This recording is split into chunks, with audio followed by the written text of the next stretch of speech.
The retraining program. You pay attention with so much at stake. Seas are rising and chronic flooding will be the new normal. You navigate, you listen, you keep an ear out. You pay attention, and so do we. We tell the stories of our time every day. In the 26th day of testimony and on the 139th witness, Shahar Tsarnaev wept. We unearth what would otherwise stay hidden. There's just a lot of hate in this world, and that day, for that hour, we were humans. Across the street.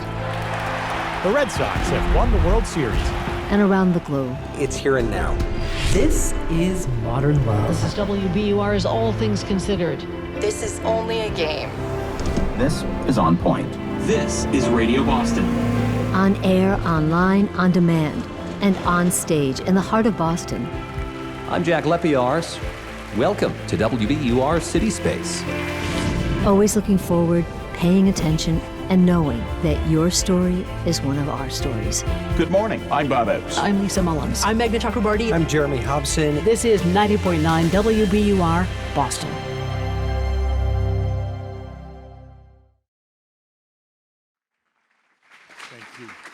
Thank you for coming. My name is Bruce Gellerman, and this is City Space. It's our new place for discussions and conversation, and we hope you'll participate. There's a way you can do that. There's something called Slido. You can go to your app on your phone, and you can ask questions there. We'll weed through them, and then at the end, we'll be able to take your questions, and we can interact with you afterwards in the lobby if you like. So thank you very much for coming.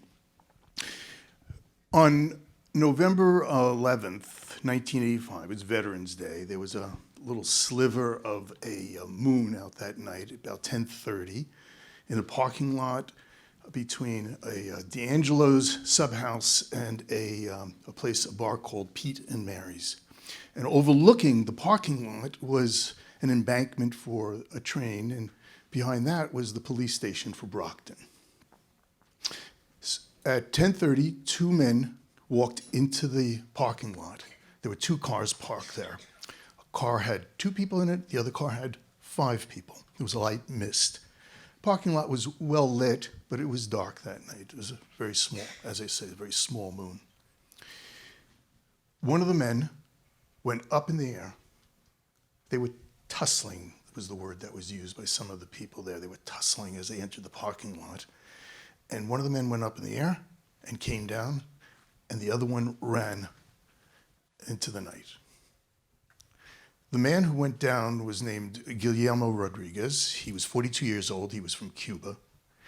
And he would die 2 days later in the Brockton hospital. He had one single bullet that went completely through him in the stomach. It came out the other side. They found the bullet. The gun was found a few days later in the bathroom of another bar down the street. A week later, from the 18th of November, an 18-year-old man named Darrell Jones, Diamond being his nickname, was arrested, and he was tried. This is his story. This is the story of the trial. It was produced by Jesse Costa, our incredible videographer. It's available. There he is. Jesse, stand up just for a second. Don't say anything. And this will take you through the beginning of the story. It's a very, very strange story, not of just one weird trial, but of 2 weird trials over 34 years.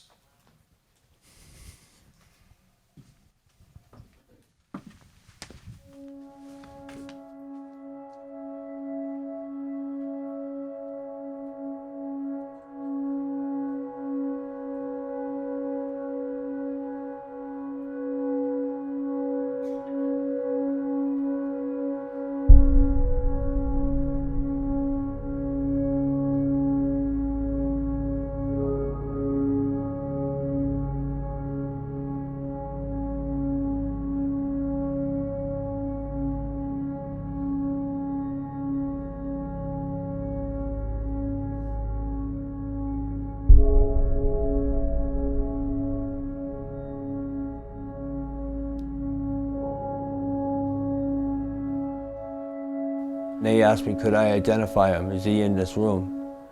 And it's obvious who's on trial, you know. And I told them no. I'm not 100% sure that that's him. No, I couldn't. As you know, nobody identified me. 7 witnesses, nobody picked me out. Nobody in court said that's him. Everybody said, no, I can't say it's him. 7 witnesses unable to identify. Nobody's never identified me in court. This was not only an eyewitness identification case, but it was an eyewitness identification case where not a single person actually identified him in the courtroom, and where every single one who gave a description that didn't match him. You know, it described a shooter who was 6 inches to a foot shorter than the individual who was killed. Mr. Jones is 6 feet tall, and the POW, Mr. Rodriguez, is 6 feet 1. They're 1 inch apart. No one would have mistaken them for being substantially different in height. The jury was hung. Let's not forget, the jury came back 3 times. The jury came back and said, hey, we can't decide. Hey, we don't reasonable doubt. Can we get that? The jury gave that judge and them all the opportunities he could to say, we can't convict this guy. You know what I mean? And then they just gave up. There was more than me. There was a few others. I didn't believe he did it. I just was not convinced. That's why we went in and said we could not agree. There was 3 or 4 that I remember. I think that at first it said it wasn't first-degree murder, and then there was a few. I know that because it did take a few days. After we went and told the judge, and that he said, not in a very nice manner, you go back in there until you do agree. I think some of the people get scared. I was always just offended that they gave up, you know what I mean? Whether it was an all-white jury or not, you know what I mean? Was it an all-white jury? Yeah, it's an all-white jury. They were all older people, you know what I mean? I was surprised, yeah, they were all older people. No doubt at all, that man is guilty of murder in the first degree. There's no doubt in my mind, and I remember the weapon he used had 3 safeties on it, and he disconnected all 3 safeties to shoot that guy. Little by little, people started changing their vote. The last day when I finally gave in, everybody else had, and when we went back out, I was crying and crying. I was a mess. I don't know why I changed my mind. I never should have. As I walked out into the courtroom again, I said, what am I doing? I just felt terrible. And then the judge came into the room afterwards and said, you did the right thing. You did the right thing. I didn't like the judge at all.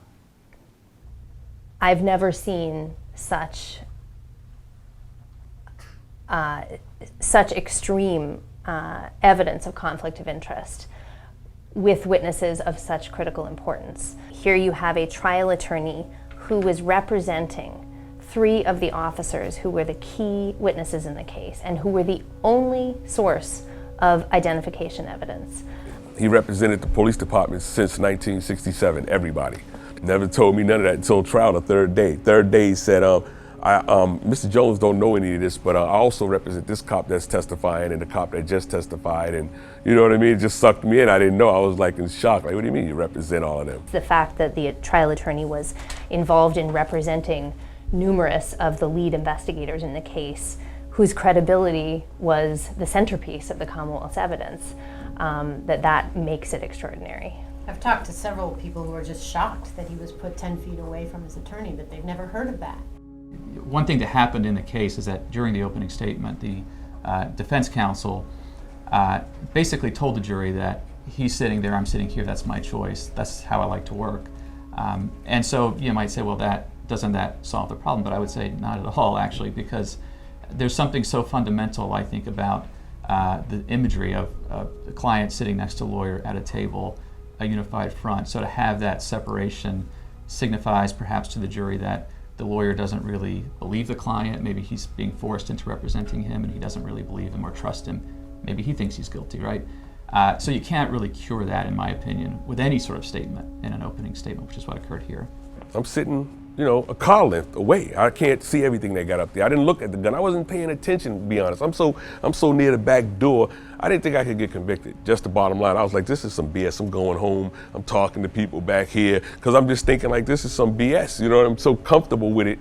I didn't think it could happen. I just didn't think it could happen, man. I never thought it could happen. November Terry Stocks.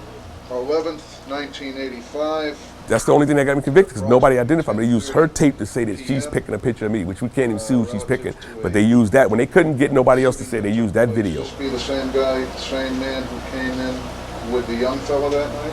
Yes, it is. Indicating photograph of Darrell Diamond Jones. I think the jury should never have seen that videotape.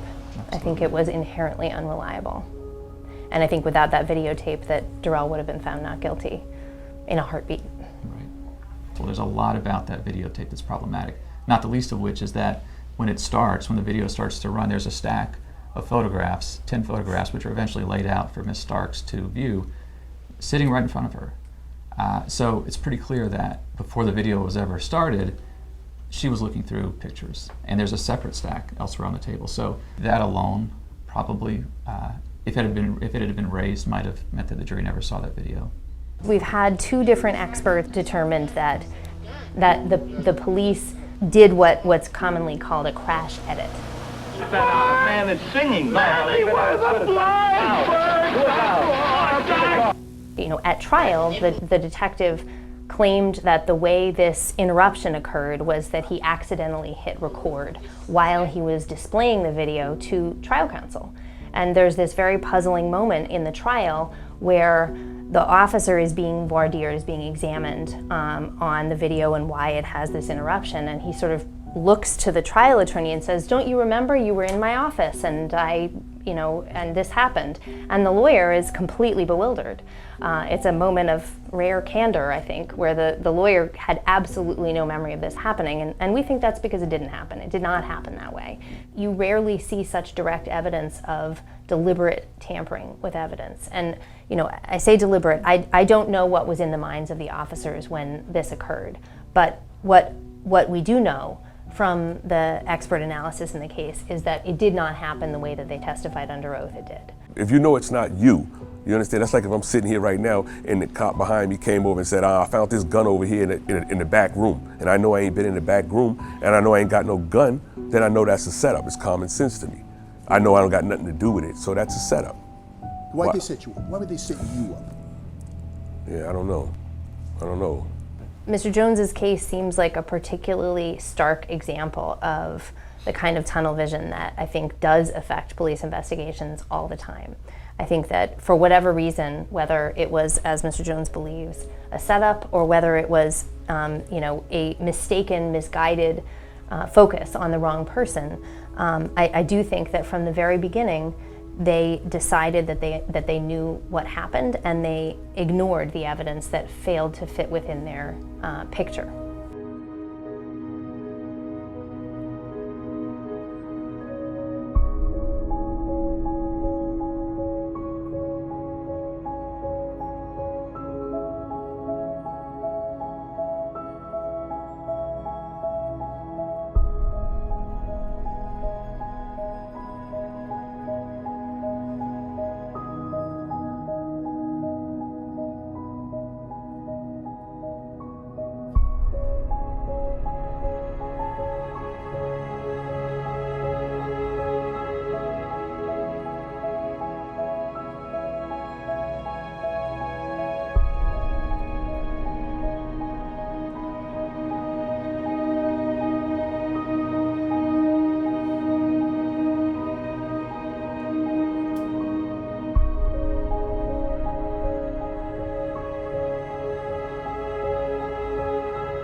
came to this late. I didn't start the investigation. The investigation was started by Jennifer McKim at the New England Center for Investigative Reporting, and her students, her journalism students, did an incredible job laying the foundation, finding the basic information, the testimonies, the police reports, doing some on-the-ground work. And I was asked by WBUR to investigate, and so I did. It's taken 4 years, I think.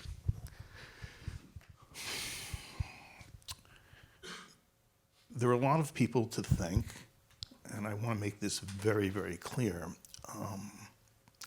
It's unusual to give a reporter that much time and energy and resources. It takes an extraordinary amount of resources to do this, and I'm not sure I would have signed up had I known it was going to take 4 years.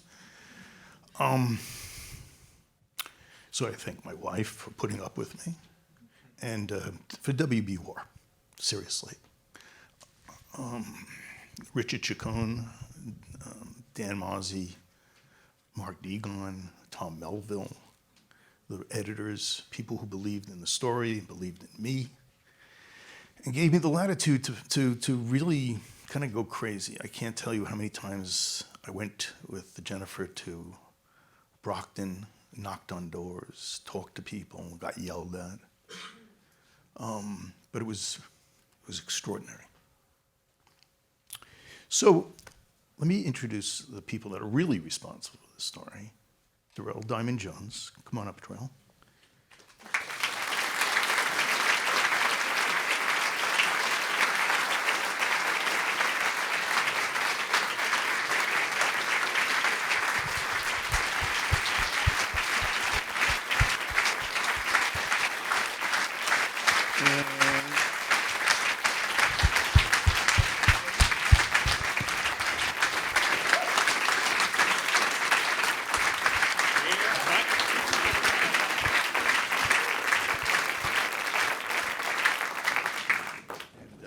Lisa Kavanaugh.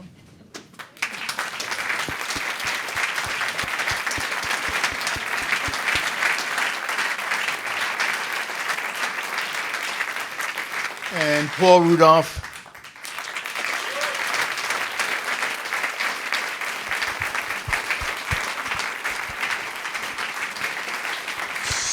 So, you know, they say it takes a village, but let me tell you, it takes an army of attorneys and investigators to work on a story, a case of this complexity, this length, this weirdness.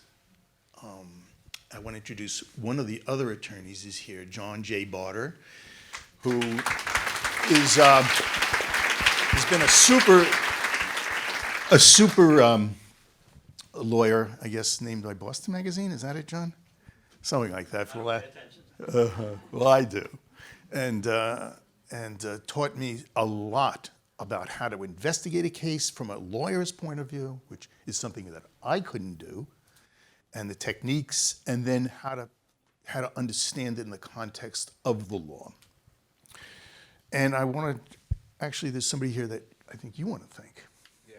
Well, I want to be clear about, can Neil Austin stand up from Foley Hohag? Because I know Neil is here. Is Neil here? Oh, there's Neil. I am actually, to be honest, although we are up here, I am uncomfortable without them. They brought me home. You understand that? This man brought me home. This man from Foley Hohag and his team, who did not take these type of cases, treated me like a human being, personally, all kinds of ways. And so, you know, I don't know if there's other chairs, but they brought me home. You don't want part of someone if we're talking about what the truth is.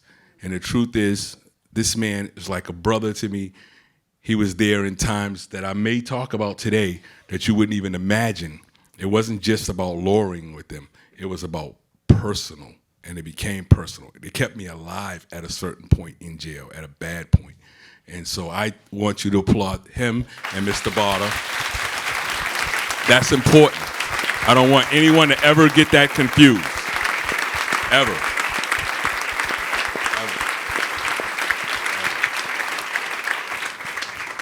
Thank you, Neil. And there's somebody else. And I heard Miss Deary is here. Where is she? And we've never had a chance to meet. So I have to give her a hug.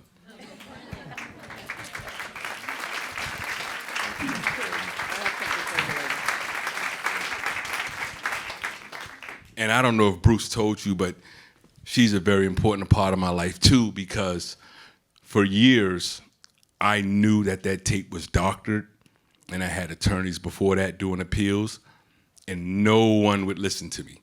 No one, it was one of those things where, I don't think that's gonna work, no sense of checking out the tape won't work because this, how you gonna prove that? And I was able to write her and converse back and forth, and before any money or anything came up, she was, let me look at it. And she was the first one to start looking at that tape and audio in it and listening to sounds and, figuring out all that technology that would prove what he did. So she brought me home as well. So thank you.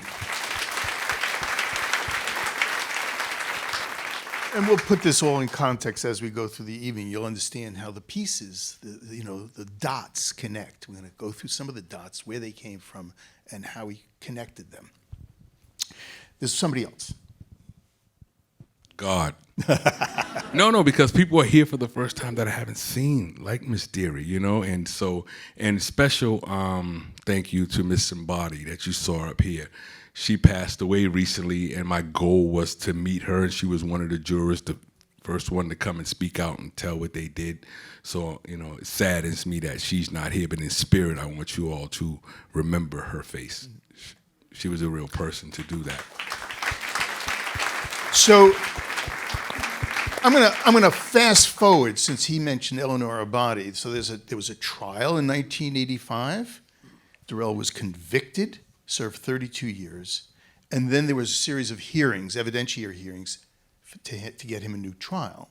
And there were two reasons that Darrell got a new trial, and they were, Lisa, the motions. Remember the? Right. So we filed in Massachusetts, we have a mechanism for filing a motion for a new trial, and that was where Attorney Barter and Neil Austin and I got involved. And the motion was basically, it was premised on really three things. One was first and foremost, the video, the tampering with the video, and the newly discovered evidence that the police lied about this critical piece of evidence. And then there were issues that we were able to resurrect that had been unsuccessful before, because remarkably, even though it was so clear that the trial lawyer had no business trying this case and representing Mr. Jones when he was actively representing the entire investigative team for the police department, that issue had actually failed on a prior motion. So we were able to kind of bring that to the court's attention again. And then after we'd filed our motion, we were able to incorporate an issue that was developed entirely by Bruce Gellerman and by Jennifer McKim, which was Eleanor Abadi, this remarkably brave woman who came forward. And I just wanted to say, Jennifer is here. That's right. She is. Yeah. So Jennifer McKim, along with Bruce, played a big part in bringing me home as well, and her team of students. And I don't know if any of them are here, but a great team of students that she had that would come and talk to me and look into the case. So I'm always grateful for that. And the foundation, Charlie. And where's Charlie? Where is Charlie? Let me say, I'm going to stand up to say this. And I thank WBUR for everything they did. But I have a special thank you for Charlie. When I was going through this, you have to look at where we are and this whole idea of, I'm in prison, so I'm away from the world. And to have somebody like Charlie to not only allow and embrace my case, but even coming home, he didn't give me that appearance of I'm manager of a station. He was just like a friend and a human being, and he took me around here, and I think it's really a great loss. I don't know if I can say that to BUR, not to have Charlie here. I wouldn't have made that decision. I got love for you. So we're going to get back to Eleanor Abadi because she's a key in this and plays a very strange role. But Darrell, you were convicted. Before you were convicted, they offered you a deal? Yeah. What was the deal? So I was offered 6 to 8 years, meaning I would have did 4 years, and I wasn't going to take it. Why not? Because I didn't do it. It was the same reason why I didn't take it this time. My grandmother was really instrumental in that, because my grandmother, I called her from jail, and I was in a county jail at that time, and they were saying, I'm a kid, I'm 18, you want to go home. So I got half of the prison on my back, like, that's crazy, because guys cop out all the time. And they're trying to give you natural life, you should just take these 4 years. We would have did it, so it was like guys in your ear and, on my back. And I called my grandmother, and I was going, I just don't want to take it. And my grandmother was going, we're not taking it. And my grandmother, I called Mom, so my grandmother's my mama. And she, that's all she had to say, like my number one support, no matter what anybody else was saying. Once she said that, that wasn't going to happen. But you took the time. You were in prison 32 years. Yeah. When did it sink in that you were in prison for life? The first day when I came in.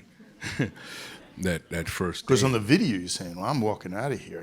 These guys, I'm having a good time. I didn't do anything. Yeah, well, I always had the idea that I should be home. But the first day, I think I used to tell Lisa and them, the first day that I went into Walpole Prison. So Walpole Prison was the known prison across the country as the most violent prison just known. And I went in, and there was only like 5 of us out of 600 guys that were kids.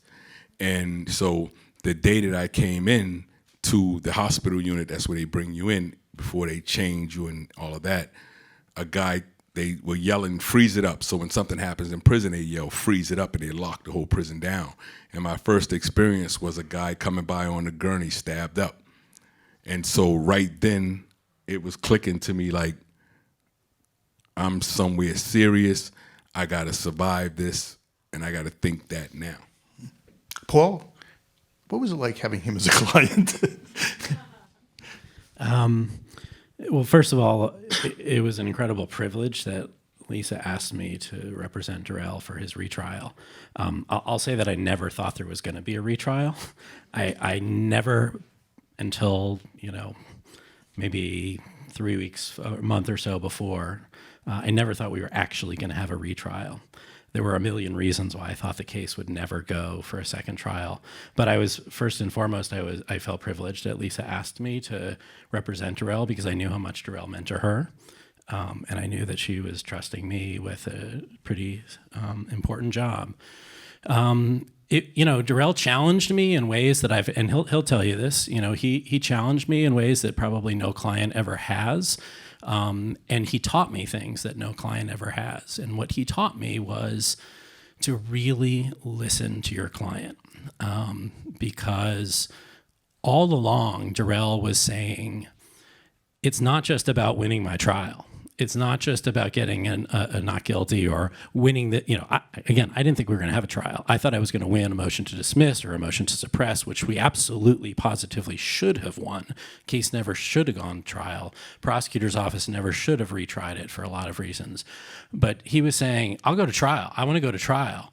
And it's not even, of course he wanted to win the trial, but it wasn't just about that for Darrell. It was about exposing the injustice in his case and in many other cases. It was about exposing a system which is unjust to people like Darrell. Why did they go to trial? We'll explain a little bit here that there was no physical evidence linking Darrell to the crime.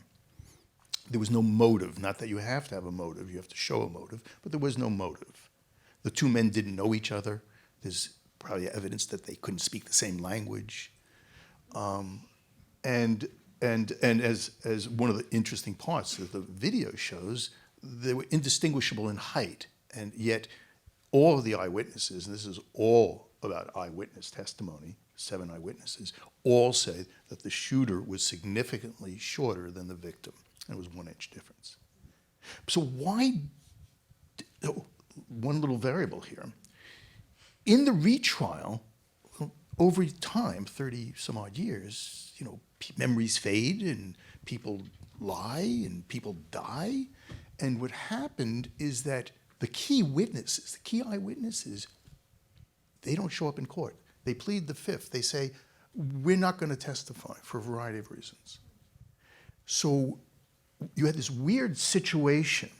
Have you ever had a situation like this where the testimony from the original trial from 34 years before is introduced at the new trial, essentially retrying the first trial with no more new evidence?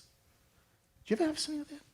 I don't know that anybody's ever had a retrial like this before. I mean, just so people really understand this, at the quote unquote retrial, there were, I believe, 5 eyewitnesses whose testimony was read to the jury. For their testimony from 1986, their testimony from the trial at which Darrell had a lawyer who was incompetent, who was conflicted, who did a terrible job in defending him. But they were able to read the eyewitness testimony from 1986 of every single eyewitness. There wasn't one eyewitness to the shooting who actually came into court in 2019 and testified in front of the jury. So nobody has ever seen a trial like this. And at a certain point, we actually filed a motion to dismiss, which we titled Motion to Dismiss in order to prevent inferior reenactment of the original unfair trial. That was the title of our motion because that's what it was. And it was dismissed. What's that? Your motion was dismissed. It was denied. The motion was denied. So why did they retry? Why did the Plymouth prosecutor, with lack of evidence, 34-year-old case, no eyewitnesses testifying, why did they go to trial again? Why did they go to trial? You tell me.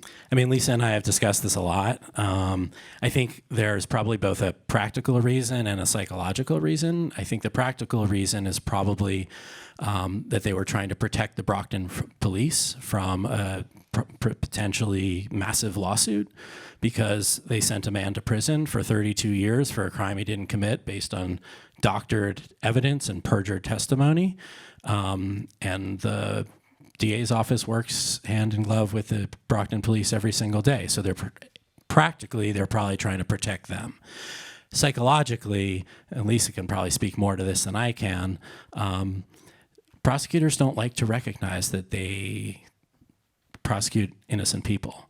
And it happened in this case, and they didn't want to admit it. And it happens in a lot of cases, and they don't want to admit it. I mean, Lisa knows much better than I do about that, so she can probably speak more to that.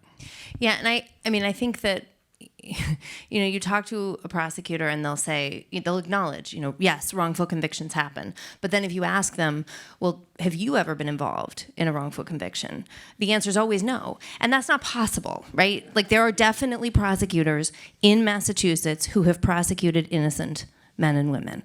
And so every prosecutor in Massachusetts has prosecuted an innocent person. Right. Absolutely. So, and I do, I struggle. I see this happen a lot. There's a movement toward what they call conviction integrity.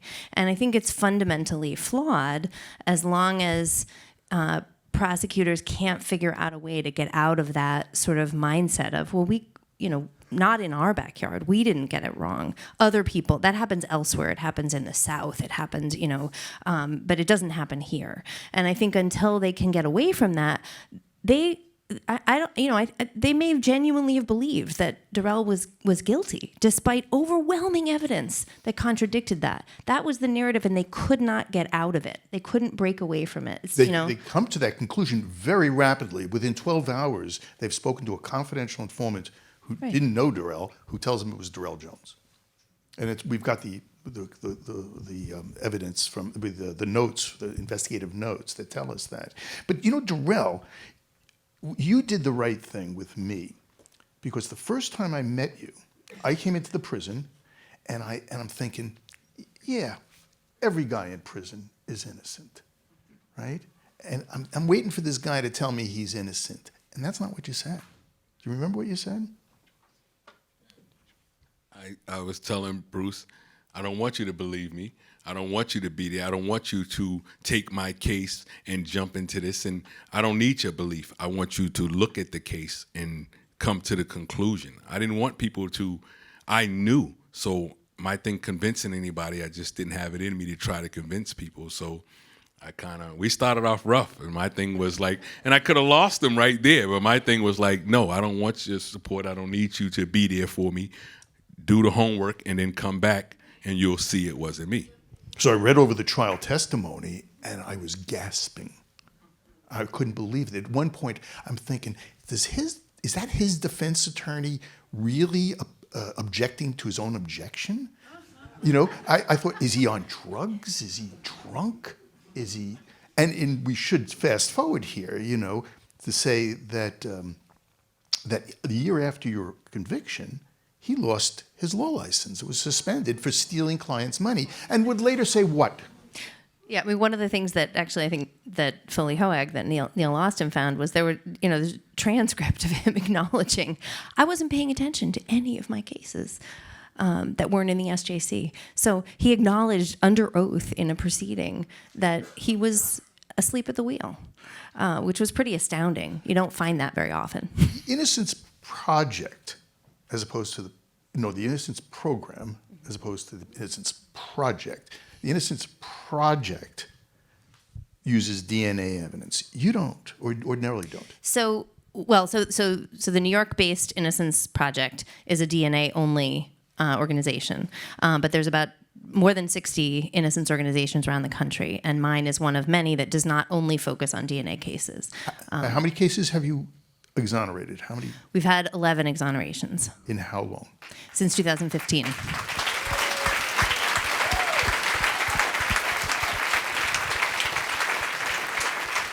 So how many cases are given to, or do you get to review at the beginning? I'm not sure how to answer that. So, I mean, we've had our program started in 2010, and since then we've had about over 800 people who've applied for assistance. You talked about how it takes a village. It definitely does take a village, and a lot of the cases that have been litigated, I wasn't directly involved in them, but actually my husband, who's in the audience, has represented two people who've been granted new trials. So, the Army consists of lots of different resources. But a lot of the people then who came to you may have been innocent, but their cases were never successfully appealed by you guys. Yeah, I mean, in fact, many people are in a situation like Darrell was in, where they have actually lost multiple prior new trial motions. So, you have, in Darrell's case, one of the shortest, maybe the shortest SJC opinion I've ever seen was was it 4 paragraphs long? Yeah, less than a page. And that was the, the robust review that affirmed his conviction. And then multiple prior attempts to challenge his conviction, including ones that focused on this egregious attorney conflict, were unsuccessful. So, a lot of times when someone arrives at our door, things look pretty grim as a starting point. I think it's important to note too, right, that this is why this program is so important and people getting behind this form. You hear Innocent Project, and then you'll hear it New York and, all these places, but there's a big difference. I have letters in response from innocent projects. And when DNA came out, they would only take DNA cases. So I would write and get letters back. We're not taking it, we're only taking DNA. So DNA made it easy. All you had to do was just check the DNA and then say that person, and you keep moving. And at that time it was Deborah Krupp, before Lisa, and definitely my dad, and the man that's my dad is Reverend William Barry, and that is the man that I consider my dad. I appreciate that. And, and I have a father, and so I honor my father as well, but this is my dad. And, getting those letters back when someone's just telling you no matter how much you wrote, year after year, oh, we only do DNA. Well, that didn't benefit anybody that was really innocent because there was so many other ways it was happening to you. So having this program that is one that looks into other things than DNA is important for people to know the difference and to know that the support should be to that program as well, because I know two guys, myself and us innocent guys, we know the difference. When, people say everyone in prison says that. That's not true. That's just some slogan somebody made up. There are guys that are right in prison that'll tell you, yeah, I killed him and I'll kill some more people. They're straight about it. Everyone's not saying that. But when you're actually innocent, you can have a discussion. I have discussion with plenty of guys, and I know instantly, as soon as he starts talking, like, we're not the same. How I feel and how you feel is not the same. There's a language in there. So, leaving guys behind and then someone else is there, they need as much help as possible because I'm free, but they're not. So I don't celebrate just me being free. It doesn't matter to me if they're still in there because I know how it feels. So I just wanted to point out the difference in those projects. And to give you a sense of the scope, I mean, I just checked the stats today, and the Innocence Project in New York tracks all of the DNA exonerations around the country, and their current tally is 365. If you look at the National Registry of Exonerations, that number is upwards of 2,400.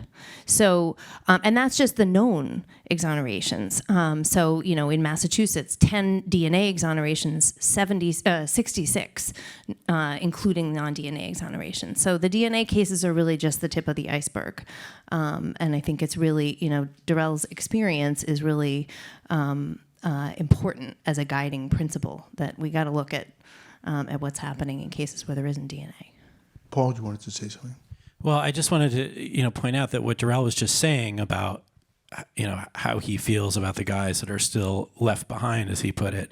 What I was saying before about things that Darrell taught me before the retrial was that was as important to him then as it is now. I mean, you would say, well, now he's won his trial, he's truly free, as he would say, and now it's easy to talk about those other guys and those other women. That's what he was talking about the whole time I represented him and before, and it was really important for Darrell to have people who were fighting not just for him, but for other people who were the victims of this kind of injustice. And we, that was a challenge to me. It's honestly, for me, it was like, I'm representing you. I'm just trying to win your case. And he pushed me and said, it's bigger than my case. And so, that was not easy for me, but he pushed me to a place that I needed to be to represent his goals and his interests, which were in many ways much more noble than just winning his own case. Darrell, did you ever give up? I'm thinking yes. At some point in 32 years in prison, you must have said, this is it, I'm done. No, it was a little bit different than that. I think this video reminds me of something, because when you see yourself as I'm seeing myself there, and you know what you look like because you know inside who you are, that's a total different person, right? To me. And I never could give up, because of my grandmother. So that was my encourage all the way through. So short version of it is that my grandmother was a Jehovah's Witness. And while I was away, my grandmother and my brother died 2 weeks apart, about 8 or something days apart. And I couldn't go to their funeral. But I went to see my grandmother while she was dying, and they took me chained up and so on. And at that time, she couldn't really see and so on. And I was talking to her, and my thing was like my family trying to get her to take blood. So as a Jehovah's Witness, they don't take blood. So my grandmother could have been here, and she was standing on the principle that I'm a Jehovah's Witness, I don't take the blood. So they just wanted to do the blood infusion, and she would be here. And as predicted, my family would fall apart without her down the line. But she looked at me and she said, and I said, Mom, what are we going to do? What are we going to do? I was just trying to convince her to be here as her sisters and everybody. We're from Chicago. Everybody was coming to do the same thing. And she looked at me and she said, you do what you got to do. I'm doing what I got to do. And that was my first example of a person living what they believed in. Like really living it, willing to die for it. That was my first example. And so I never thought about giving up. I couldn't give up. my principles were already set by her, you know, that I have to go through it. There's no folding, there is no giving in. And so, you know, in terms of the giving up part, so I pointed out this for a reason.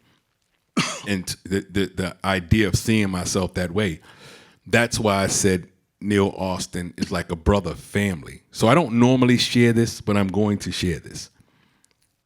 This woman, and it'll make me a little emotional, you know, but Lisa and Neil, during this same time, so when you see me slurping and doing all this, I had been gassed prior to this and had dogs sicked on me, you know, because I was starting programs in prison and all kinds of stuff. So I was like the hated prisoner with the guards because I spoke out. You know, I was in all kind of papers. I did the first video from a prison along with Darren Howell, brought the first community leaders into a prison. So there was repercussions for that. And this last period of time, this is while I'm going through the appeal, right before I'm coming out. It was a principle I was standing on. It happened so quick that I don't even recall. But once I take my stand, I took my stand. And I was in a room. They took me to the basement in the prison. And they put me in a cell, stripped naked, with nothing. It was December, so it was freezing. Was it December? It was December. It was freezing. So every time they opened the door where the trucks bring stuff in, the air would come right on me. And they were intending to do that for a couple of hours to break me. So I decided we're going to do this longer. And I stayed naked on a cold floor with no clothes, no blanket, no anything for 3 days.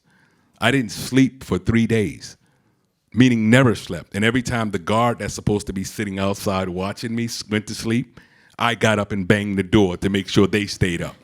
So they hated me for that as well. And I kept banging the door. I remember visiting you, and they put you in a separate area to visit you. So no one could see me. And the thing was, I was so out of it that 3 days, I didn't sleep at all. And I wasn't able, and it didn't dawn on me to distinguish who had came to see me between Neil and Mr. Bott, I think it was. Was that right?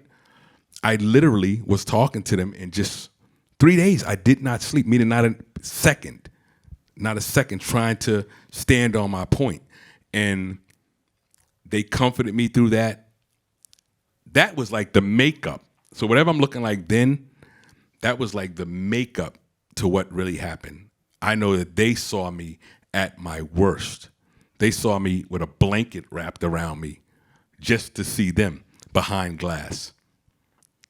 That's what I think about when I think of how Neil was to me. Like, it wasn't about law. They were comforting me. They were saving my life because I wouldn't have gave up, but there was no doubt in my mind that I had it in my mind that if I came out of this one, they're going to kill me here because I'm going to make them kill me because they were trying to kill me anyway. They were trying to kill me from day one. That's why I always look at it with the cops. And what they did to me is that they had to be trying to kill me. They took me at 18, put me in prison. I look at it, this state, and go, that's attempted murder. You put me in a place where people were killing people. So if I took a bunch of you guys and put you in a room where there was a fire, they'd be charging me for attempted murder. To me, they tried to murder me from day one, and they were trying to do that to the end. And somewhere in there, talking to Neil and talking to Lisa and them coming, I woke up a little bit, and Lisa's strong on being on me like, nope, we're not gonna go all the way left field, because I was going left field. And the discussion was, it was just love, you know, and in that place, that's the absent item. And I got love from them as well. Things I don't forget. It's way more than lawyers. Way more than lawyers. Way more than that. So Eleanor Urbati was on a list. I had finished my part of the investigation. I'm thinking, where's my story? Where's the story here? And I'm starting to put away my boxes of materials, and the last piece of paper that I put away was something I hadn't seen before, which I had gotten from the New England Center for Investigative Reporting in Jennifer McKim's class. It was the jury list, a list of jurors. And I'm going down the list, and I'm thinking, they're all ordinary names, Joe Parker and Mary Sue and blah, blah, blah. But then they came Eleanor Urbati. And I'm thinking, how many Urbatis can there be in the world? And I looked on the computer, and Hingham. And there was a phone number, and I called it. And she picked up the phone. And it was like she was waiting for my phone call for 32 years. I'll never forget that moment. And she's automatic. I just explained that. Bruce Gellerman, WBUR, blah, blah, blah, Darrell Jones. Oh, yeah. Yeah, I remember that case. He didn't do it. I didn't think he did it. You heard her here. She said, and here was the kicker. She said, yeah, the two guys, we hadn't even sat down to deliberate, and two guys in the jury, they said, oh, yeah, he's guilty, let's get out of here. And I said, what? She said, yeah, I said, is that because he's black? And well, here's Eleanor Urbati. We filmed it, Jesse, I, and Jennifer McKim. We went to her house later. Can we see that? They said guilty. Well, how can you say that? So we haven't talked or deliberated or, gone over the evidence and whatever. And I just looked at them. I don't even know what made me say that. I said, are you saying that he's guilty because he's black? And they said, yes. I would think that would have been a mistrial right there. So it wasn't a mistrial right there. What happened is 32 years later, or 33 years later, Eleanor Urbati is called to testify. You guys called her. Remember that? Oh, yeah. I mean, it was one of the things that's kind of remarkable about your contact with her is that the attorneys aren't allowed to contact former jurors. So we had, we're operating under a different set of rules. And as a result, this was very unfamiliar territory to all of us. But yeah, we had a hearing. The judge, we sort of came up with suggested protocols because we'd never done this before. And the judge called her in, called 3, I think, other jurors in. And it was stunning. Yeah, I actually told you, I was wrestling with this question. Do I tell her defense attorneys, do I actually tell them that I found this? Is that kosher? Is it, can you do that as a reporter? What's my role? I asked a bunch of people and around the station, and we had all kinds of opinions, but you rejected it. You said, well, the first time I told you, I think I sent you an email, and you said, well, we've already got our motions. We're all good. Thanks a lot.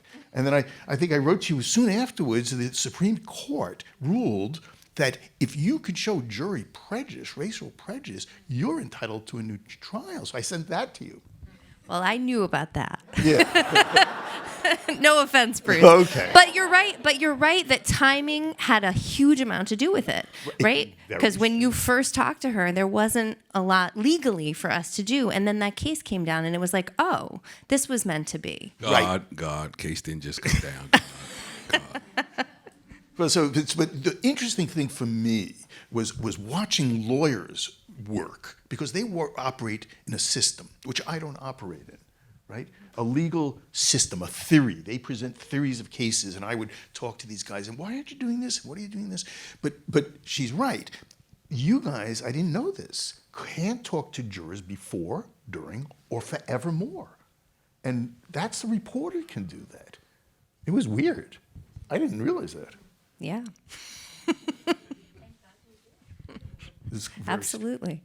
No, I mean, I think I have to say that, Darrell pushed me, Paul talked about the ways that he pushed him. He pushed me to overcome my inherent distrust and discomfort of the media. I'm a public defender, and generally speaking, we don't talk to the media about our cases. And Darrell's point all along was, I'm not afraid of anything. I'm not afraid of them looking at any piece of evidence, talking to any witness. I just want to shine light in a dark place. And, we had to make a choice as his legal team. he's going to do this, whether we want to be part of it or not. And so we joined him in that effort. And I'm so grateful that we did. But, I learned from him how to trust. But Darrell, I got to tell you this. I was astonished. There were certain parts in the pre-hearings and the evidentiary hearings and at trial where you had outbursts. You were pissed off. And not at trial. Not at trial. No, not at trial. That's right. And that's exactly why. That's the point.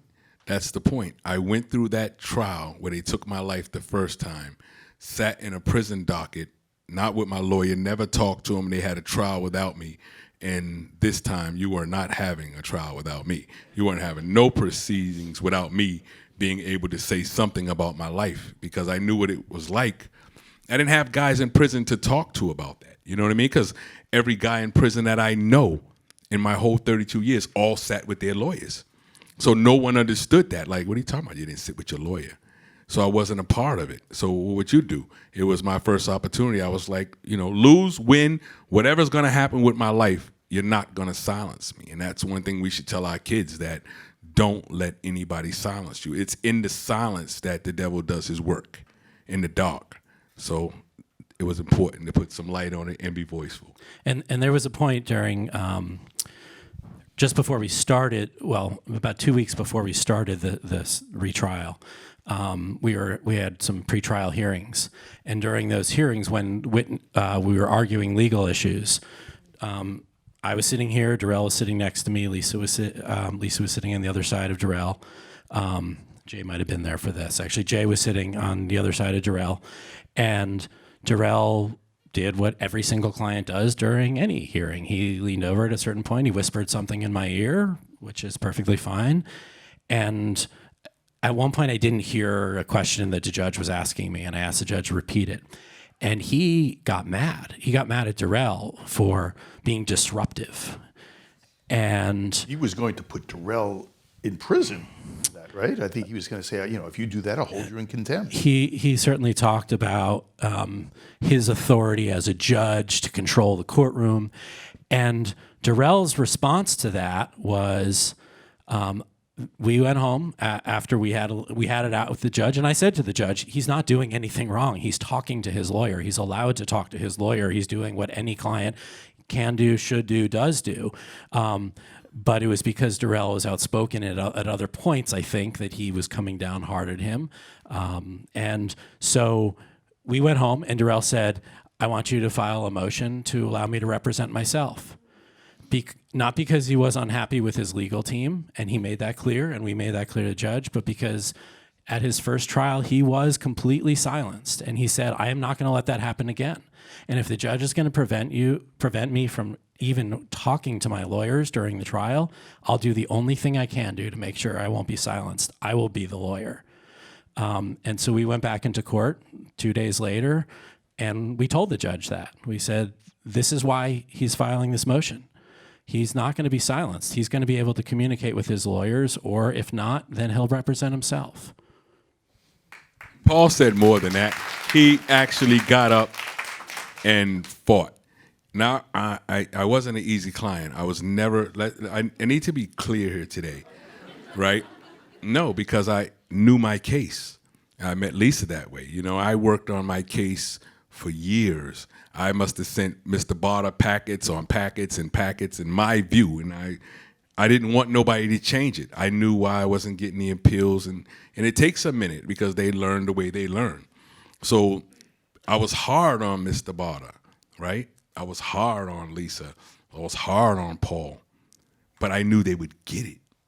I knew that they would get it. Like, I was confident that they would get it, that we're not here to represent my case. And that was crazy to them. They're good lawyers, so their whole thing was like, no. Paul's whole thing was, we're trying to get you home. Mr. Barter's thing was, we're trying to get you home. We're trying to win the case. It's bigger than winning the case. I was going to win the case because God was with me. He's going to stay with me because it was something you didn't do. And I just feel like once we got that point, the dream team, I don't know what they call some other dream team. I had a dream team. And Neil Austin and Barter, everybody did their job. The difficulties were in understanding what I wanted, and once they understood what I wanted, it didn't matter what Plymouth County tried to do. Shout out to Jessica Kinney, I'm home, right? And There was the prosecuting attorney, right, assistant DA. the corrupt prosecutor who went out of her way to do everything she could do. I thought she did a good job. You understand? Everything she could do, and you're never going to be victorious when you're doing it wrong, and you're not the only ones. Jesus, had to be in the desert for a long time, right? To go through that. So I grasp that there's going to be some suffering to get to the victory, and this team that I got brought me victory because they listened, which I'd advise any future lawyers to do, because they understood it was my life, and once that clicked in, all I needed was what they had, the talents of good lawyers. And we're home. So, did you have this experience? Every time I reread the trial testimony from 1986, I found something new that I hadn't seen before. Did you have that experience? Is it typical? So it is very typical, and I'm just looking at Paul and smiling because it was literally the night before closing argument that something new occurred to me that I shared with Paul, and that became part of the closing argument, which was that their whole evidence against him at this trial turned on the statements that various people claim to have made in a car, referencing Diamond, and Diamond has a gun. And for some reason, it never dawned on me until the night before the closing argument that someone in that car is the one who went in and made the 911 call and reported it. But they reported it as a stabbing. And I had never picked up on that before. I'd never put the two together. That how could they have seen a gun and then reported a stabbing? And that became, literally, I can't even tell you the number of times I had read the transcript and not picked up on that. So yes, that definitely happened. It's a little frightening to think the number of things that can get missed. But it's one of the reasons why we have to listen, right? Because Darrell, didn't miss anything. And, we did. Yeah, he knew his case. Did you pick up on that? I knew my case, Bruce. But did you know that the stabbing? We talked about, I knew there's nothing I don't know about the case except who did it and who organized it from that department. Right. Paul? You want to say something there? No, I mean, you had asked me, Bruce, a number of times, like, what's the evidence? What do they have against them? What's the thing that you're, most afraid of? And I said to you, I said to the other lawyers, I said to Darrell, the one thing that I'm a little bit nervous about is that there were all these people in this car. There were 5 people in the car. 4 of them testified that somebody in the car said something about that damn Diamond. Diamond's got a gun, right? And I was worried about that because this was the prosecutor's main argument. It's like there are people in the car who are seeing it as it's happening. They're identifying him as it's happening. Now, all of their testimony conflicted. They gave different versions of who said it, of what was said, of when it was said, and we always had that. But it really wasn't until the night before closing argument that Lisa said, wait a second. Those people were the ones that that ran into Pete and Mary's and called 911, and all of the police testified it was reported as a stabbing. And that was like this light bulb that went off that said there's no way that anybody in that car said Diamond's got a gun when they then went a minute later and reported it as a stabbing. It just didn't happen. Mm-hmm.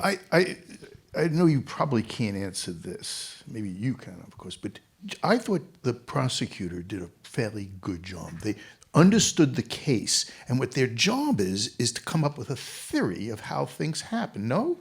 Or a story. My job is to have a story, right? Or to do justice. That's their job. But I think what Bruce just said, what makes that so important, right, is that you can go to every college in the world, you can go study, you can become the professor, you can become, the president, you can become anything you want to become. But if you don't have good nature and real understanding of real life, then you miss everything else. That degree wouldn't have got you through prison. You can have all that. It's not going to get you through that. It's not going to get you from somebody just snatching you up, right? And Bruce actually, and he knows me, he opens a door to explain something to you. Being unaware is what the prosecutors count on from the public, meaning we're doing a great job. And they get up and they say, as Ms. Kinney did here, I am Jessica Kinney and I represent the Commonwealth. I've said this several times, I'll say it today. You are the Commonwealth. When I went to prison, it was Commonwealth versus Darrell Jones. That means my own mother.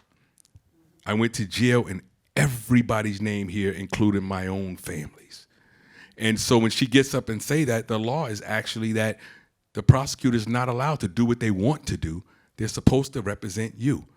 But if you are unaware and just watching television and watching CSI and not holding them accountable, you're going to say what Bruce said. Looks like they're doing a good job. And therefore, you stay home and say that guy must be guilty. That's why he's in jail. So that's why I say, not in my name. It's a campaign that I started for this reason. Not in my name is what I'm trying to get everyone to say, to start paying attention to cases and to start saying, not in my name, you won't do that. So I use this example all the time. If someone was running around, and this young lady right here, and they took her face and they were robbing stores, either one of you young ladies, right? And they were robbing stores, but they had you on a T-shirt. And they started raping women, whatever they were doing. But they always wore a T-shirt with your picture on it. You know the first thing you'd be doing? You'd be in the media, you'd be talking to police, and you'd be wanting everybody to know, I don't know why he's wearing a T-shirt with me on it, but I don't know that guy. You'd want that to be clear. You'd want no association. Well, you should want no association to somebody going to prison and being there forever if it's a day in your name when you can actually do something about it and start following stories, start looking at what cases are happening, and get out of your mind the idea that they all say that and say, let's start looking at some of these cases while they're prosecuting. And if we don't like it, call that prosecutor's office and say, not in my name. Disown that. That's all I'm asking. Not in my name.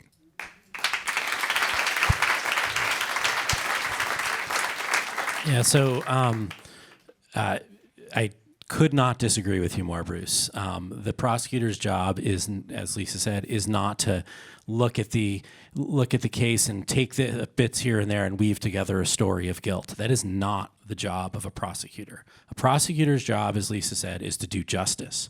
And doing justice means looking at the case as objectively as possible and asking yourself, am I sure that this is the right guy? Am I sure this guy's guilty? And if the answer is no, they should not be prosecuting that person. And there is no way in hell that anybody could look at Darrell's case and objectively say, I am sure this man's guilty. So did you think that the jury would come back with not guilty? Were you certain of that? Wasn't there a chance? Always a chance. It happened the first time. And as I said, this was a replay in many ways of the first trial. I mean, there were some differences, and we did what we could given the limitations. But you never know what a jury's going to do. I mean, until they come back and say and announce the verdict, you never know. So, of course, I was nervous. I also want to point out, I think Lisa and I were talking about this before, that even the judge, literally the last thing that happened, this is Thursday at the end of the day after we had a long battle with the prosecutor in court and with the judge about issues of race and about issues of withheld discovery. After this long, lengthy argument, heated argument, judge called us over to the sidebar, and the judge says, and he looks exhausted, and he says, look, every single day this case bothers me more and more. And this is the judge? This is what Judge Moore, this is literally the last thing that happened before we started the trial Friday morning. Thursday, end of the day, he calls us to sidebar, he says, this case every single day bothers me more and more, from the doctored evidence to the false testimony to the discovery issues to the conflict of interest of the original trial lawyer. He says, I don't know if this man is innocent or guilty. I do know he did 32 years in prison, and that sure seems like enough to me. And he turned to Jessica Kenny and he said, don't you think justice would be better served if you null prost this case? That's a Latin term for dismiss the case. And she said? And she said, well, that's why we offered him time served on a manslaughter plea. And we have a bunch of questions. I have one thing to add that you don't know, because it just happened. I'm still working the case, right? So if Darrell Jones didn't do it, who did it? But it was this fluke of finding the jury list and calling up the jurors and all the rest. During the deliberations, they deliberated 2 hours. That's as long as it took them. I was astonished, right? You told me, no, it's going to be short. Yes, I did. She was crazy. And they came back in 2 hours. 1 hour was lunch. And I went to the clerk of the court and I said, I want the jury list. In fact, I have a picture of this. I actually wrote a card. It's a long story, but I won't go there. But I asked her. She said, we don't give the jury. It's confidential. We don't keep a list. The voir dire questionnaires are confidential, and you're not getting it. We don't give it. And I said, really? Because I know you're supposed to get it. So when I came back here, after we were exonerated, we were not guilty, I called WBUR's attorney and spoke to them, emailed back and forth, and he said, no, it's the SJC, they got to give it to you. So I wrote to the judge and I said, you got to give it to me. And I wrote the story. And so I got the clerk of the court, sent me back a letter earlier this week saying, here's the list. But it didn't have the addresses. And the SJC, the Supreme Judicial Court's ruling, is very specific. You got to give the names and the addresses. Otherwise, if you've got Joe Smith, it ain't going to work. So now I've written to the judge today saying, where's my addresses? Last thing, but we're going to take these questions very quickly. Just one last. Darrell got out. He's waiting for his new trial. It was a few weeks afterwards. We went driving, and he kept on saying to me, don't go so close. Don't go so close to the car. Do you remember this? I thought it was the weirdest thing. I said, finally, I turned around and said, well, Darrell, I'm not close, man. What's wrong? He goes, do you remember what you said? I can fill in the blank. So what he said was, when you're in prison, you can't get that close in line to somebody because you're going to get whacked. And I thought, holy crap. This is what you learn, and this is how the behavior that you have to internalize, and now you've got to get rid of it being out here. It's something I had never thought before. So my last question to you, Darrell. Your life for the last 34 years has been this case. And one day it's over. It's all gone. It's all done. Where do you go? See, that's why I said bring Charlie back to be your, because no, really, media has to play a role like he opened the door, like he treated me when I came here. There has to be a responsibility from them as well to report to us what is going on, right? So when he talks about being out here, I'm never going to be free. If you think that because I can sit here and be dressed and communicate, I'm never going to be free. I freed myself, but I'm never going to be free because in somebody's book somewhere, there is a conviction and then there is a exoneration. You're still on the record books. It shouldn't exist at all. So I don't want anybody to misconceive the idea of that being freedom. Freedom to me is, and I'm real personal, but freedom to me is having good people in your life, like my dad, like Christine, her son Doug. I created a family for myself, and so I get a lot of love from that, and shout out to my Facebook friends. There were people that on there that helped me. There's ministers and people that I talk to, but there's also some steps that I made I think were the right steps that got me ready for out here. And Dr. Tim, and did Dr. Tim and Pam make it? No, they couldn't make it. Well, Tim Cushams and his wife, Pam, when I was talking to my dad, so he's a mental health, for your mind, the guy that does your mind. And in prison, that's a stigma, you know what I mean? You don't do it. You just don't do it. It's a weakness. And I told my dad, I'm gonna need to do it, no matter what nobody's saying. And he would come up on visits, and I could get out that poison that was happening in there. So I was blessed again to have somebody that could come and I could talk it out with. Those are blessings, right?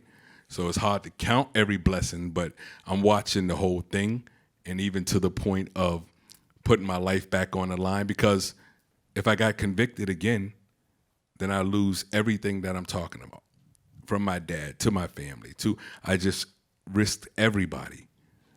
But I just believe, and you know what they say, faith without works is not, those of us that know, that stays with me with the Bible. I did the work, so all I had to do was have the faith, and the faith brought me through, and the faith is blessing me with other things now. And so I am happy because of what God has given me. I am disappointed for what they've taken. So one of the questions, and we kind of touched on it, and we're going to go through some of these questions very quickly, is best answered by John J. Botter, which is, they never found, John J. Botter being the appellate attorney, and they never found the shooter. Did you ever think you got close? You were doing the on-the-ground investigation. Did you ever think you got close? To finding the shooter, the actual shooter? Yeah, or you must have your suspicions of what happened. I mean, the guy died. Well, if anyone would have suspicions, it would be Mr. Jones, and he would tell us if he knew. No. Never got close to knowing who the actual shooter was. I mean, what we knew is it was someone who was 5.5 feet tall with big white sneakers. And Mr. Jones is not 5.5 feet tall, and he didn't have big white sneakers. He was wearing leather, we used to call them chukka boots. They were kind of like high leather shoes. And his clothing was very different from the person who did the shooting. So who is it? I don't know.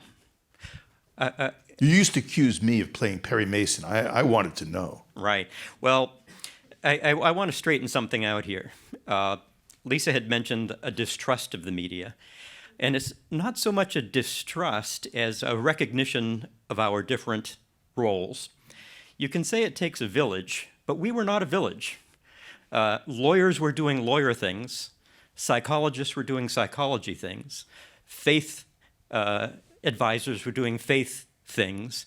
And all of those people were supporting Darrell Jones. The media was being independent, and it was doing what the media does. They were acting under the First Amendment. They were trying to find out the truth. I never appeared on camera. I was never quoted in the newspaper because, and Jennifer McKim knows this, people would come to me and I would say, I will not speak on the record about anything. I had long conversations with Bruce, but never on the record. And it was because the Commonwealth later tried this. At the end, just before the trial began, they said, the defense sent out all of these media people to talk to the witnesses and to talk to the jurors. The defense didn't do that. The media, and this is the wonderful thing about Bruce and the work that Jennifer did, is they were looking for the truth. And they were going to report the truth no matter what it was. And if Bruce had found, oh, I found this other witness who says it was definitely Darrell Jones. He told me it was him, and he showed me a trophy that he took from the scene. He got some cocaine off of this drug dealer. If something like that happened, the media would have said so. We were not a team. However, we were all seeking the truth, and the truth is the truth. And I cannot give enough credit to Bruce, to Jennifer McKim, and to WBUR for looking for the truth. They weren't part of our team. The objective ended up being the same, but we were each in our own lane doing our own thing. And I wanted to be sure that people understood that and understood when I met with Mr. Jones the very first time, I said, this is going to take 7 or 8 years. And he said, no, I can't do that. And I said, something special has to happen. There has to be some magic. We can plow the same ground over and over again, but unless there's some magic, you're never going to get out. And he said, well, that's okay. I just want to tell the truth. If I don't get out, that's fine. But the magic that happened was in March of 2017, the U.S. Supreme Court, in a case called Peña-Rodriguez, said, if you have a racist on the jury, you got to talk to those jurors and find out whether or not this might have affected their decision. And at the exact same time, Bruce was talking to the jurors. We didn't get information from Bruce. It was published. So Lisa filed a motion with the judge saying, well, the people in the media are saying that there's this juror out there who says that they were racist comments. And the judge looked at the motion and looked at the newspaper account. It wasn't an affidavit from Bruce. It wasn't some thing that we asked him to do. It was in the news. And putting those two things together, as far as I'm concerned, it was the magic. It was the lightning.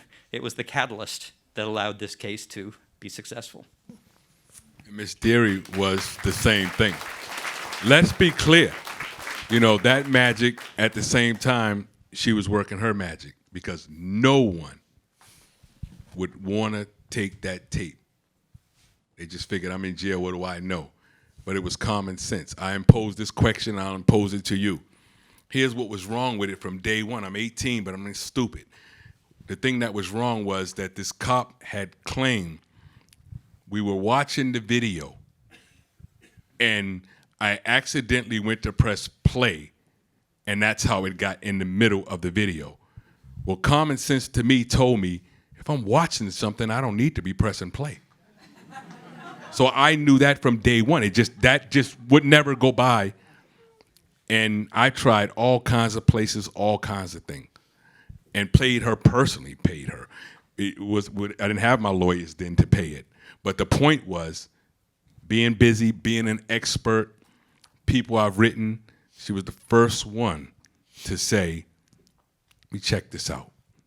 That video was important to me as everything else, because it was something that I knew he did. And then to come find out that to this day, the tape that we have in the court is not the actual tape. It's a copy. To know that this guy was taking 2 different tape decks and editing that tape to what he wanted it to be. And when he couldn't get that TV program out, right, then he decided to say, I accidentally went to press play. So we want to take a bunch of your questions. We'll do this lightning, right? Because they're complex questions. We'll see if we can go through a couple of them. We'll say, what day did you get out? I know that. What was the first thing you did when you got out? What was the day you got out? What was the first thing you did when you got out? Well, we went to December 21st. Well, that was the 2017. original. That's the original one where you got the exonerated. The other trial was overturned, right? The day he walked out of prison. Okay. So there's two days you're kind of freed. One is when is there, and then the next is your second trial. You had been free that 14 months, whatever it was. What was so the December 21st, which was a year to the day, almost the day, Eleanor Arbati died. She saw Darrell able to be freed. So we're talking about the first time. Mm-hmm. The first time, all you gotta do is just take BUR's pictures. And the first thing I did was got my phone. My sister was there, hugged my sister, and and my cousin Michelle, and prayers for her. She's suffering through cancer, and she was just there for me and my sister. But I got the phone, and the rest of the time, I'm walking with Bruce. And then after that, actually, the first thing we did after that was compliments of Mr. Botta. You took me to that restaurant. What did you order? I wanted, and that's another thing about the fancy stuff. We went to have shrimps. I wanted shrimps, fried shrimps. I fish and chips. That's what I knew. and Mr. Botta sent the guy back, and the guy brought these shrimps that was prepared like I don't know, president was having them or something. and I didn't like it, but that was my first experience. Okay, so let's see. What changes in government policy, this is a hard one. What changes in government policies and legislation would you advocate for that would seek to prevent similar abuses of power, and how can we support that action? So what changes in government policies can make sure this doesn't happen again? Is there any changes? I don't even know where to begin. But I mean, I have to say, one of the things that I would eliminate life without parole. I don't think anybody should be sentenced to life without parole. Well, one of the things is you don't get any training when you're in for life parole. There's no education, no trip. No, it's a death sentence. I mean, we don't have the death penalty in Massachusetts, but it's a sentence to die in prison and to die without access to most of the meaningful programming that allows people to actually remain human. We have all of these things that are happening now that are alienating people from their families. We have restrictions on visiting that's happening in Massachusetts. But all of these things that are being done to dehumanize people in prison. But that's one that immediately occurs to me. And that's why I call on Senator Eldridge, who I spent time with, and those people that I met in the State House. I went on the tour there, and I'm saying that now because I intend to hold them accountable to what they said to me. I don't let it go. If I got to be out there with all of you all filming it myself saying they lied, right? But the reason why I'm calling on that is because the point that Lisa's making now about what we can do, we can pay attention. It happens because we're not paying attention. And it's so simple to say, hey, why can't we watch the trials online? Why can't there be cameras in every courtroom? They're supposed to be public. So why can't we just sit there and watch them? Why not, right? If we can watch them, then we can have a better idea. And you look for what people are trying to prevent you from doing. And if it's a public place, we have to ask ourselves, why don't they want us watching? Well, people probably doing the wrong thing don't often want someone watching it. More funding for public defense. There's a lot of talk today about criminal justice reform, and much of the talk centers on what laws need to be changed. We need progressive prosecutors, we need progressive judges. And the reality is you can have the most progressive judge, the most progressive prosecutor in the world. We didn't have those, but you can have those people, and they won't do the right thing if there's not a good defense lawyer with adequate resources who can adequately, powerfully tell the client's story and tell the story and expose the injustice. That won't happen without a great defense lawyer, without all the resources that lawyer needs to defend that person. So that piece of criminal justice reform doesn't get talked about enough, and I would encourage all of you to advocate with your legislatures for greater funding for the public defender system here in Massachusetts and elsewhere. Talking about, last question to you, Darrell. Funding, what are you doing to float your boat now? Well, you made that point. Here's the point, that one, I'm supported, right, by good people. If I didn't have good people, no telling where you would end up. That's the point that you were making earlier. Because I had natural life, and people don't understand this, although this state knows that they are releasing innocent men, when you have natural life, I could not go to any programs, meaning the programs are set up for guys that are getting out at some point, even if they have second-degree murder. If you have first degree, you're not going to the computer program because you're not going to get on the list because it's for other people. So other than creating my own programs in prison, there was nothing provided. So I had no access to anything to get ready. So when I came out here, I'm starting from bottom, because the other guys can go to reentry programs, they can go to all those programs. Natural life, you can't. So they released me without anything. I never even got a toothbrush from prison. Not only did I not only get a toothbrush, not $1, not a toothbrush, meaning when I came out here, nothing is in place for a guy that gets out innocent. Not a dime, not $1. If I didn't have my dad, if I didn't have the Jesuits community, if I didn't have help from the nation, and these are two different entities of religion, right? If I didn't have those supports, if I didn't have the supports of Miss Moore here, if I didn't have the support of people, of my sister, If I didn't have the support of Lisa, Paul, Bada, there's personal times that I've gotten help. What was I going to do? What job? Who's offering the job? No one's offered me the job. So I've been out here even the whole 14 months. There's not been no job. It's been a borrow program of good people. There's no funding. There's nothing. So why shouldn't that change? Why shouldn't everybody in there, once you know you're releasing people that could be released at some point innocent, everybody should get the training. You weren't supposed to do that. And what they did is just open the door and was like, he's out.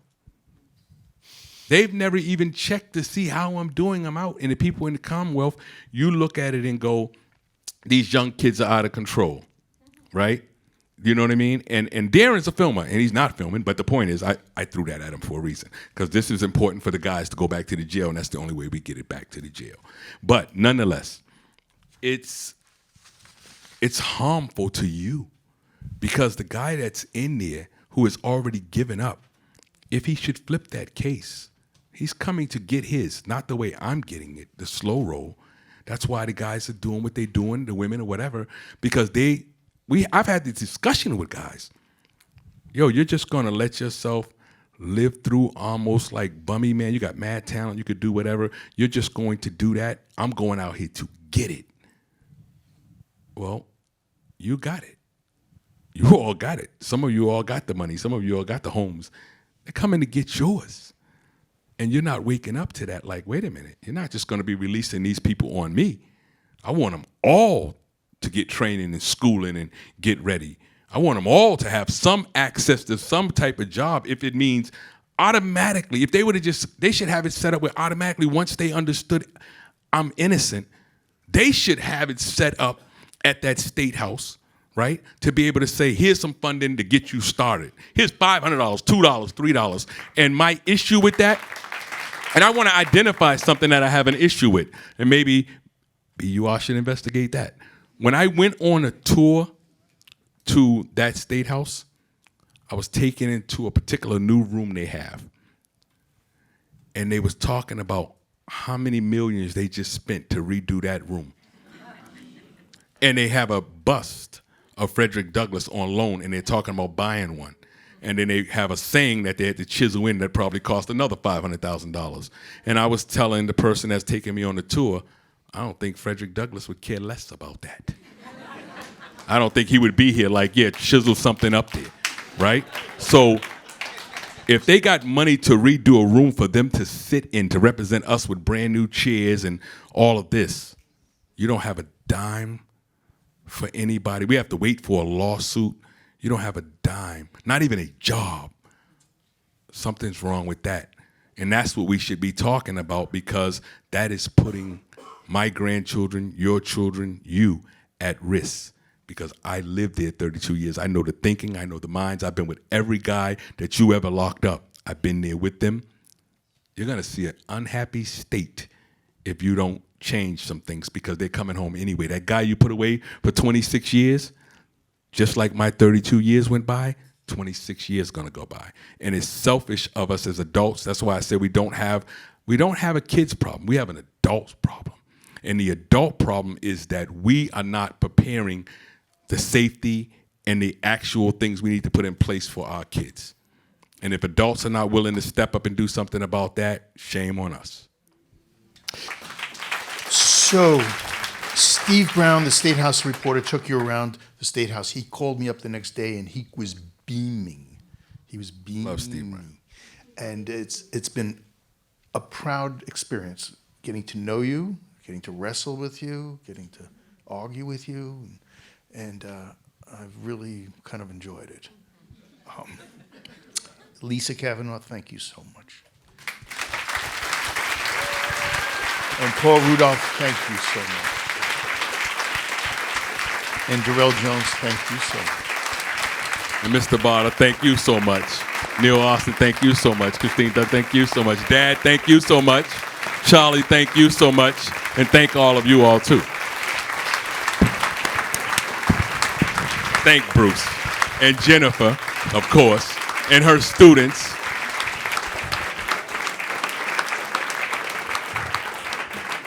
Hi, just for 1 minute. The panelists have said they'll stay. We couldn't get to everyone's questions. We ran out of time. If you want to linger, they're willing to answer your questions that we didn't get to. Also, we're doing an experiment tonight. This was a free event. City Space, we're trying to keep all our costs low, tickets really affordable. So we have a little experiment. If you text City Space 44321 on your cell phone and want to contribute to help these programs still be minimal at cost, that would be great. And I also want to give a shout out to Charlie Kravitz. This is his vision. Thank you, Charlie. Shout out, because I know that he's too proud to mention this. Darrell has a GoFundMe page. And let your conscience be your guide. That's so interesting. I have a clip here actually from the Science Channel back in 2014.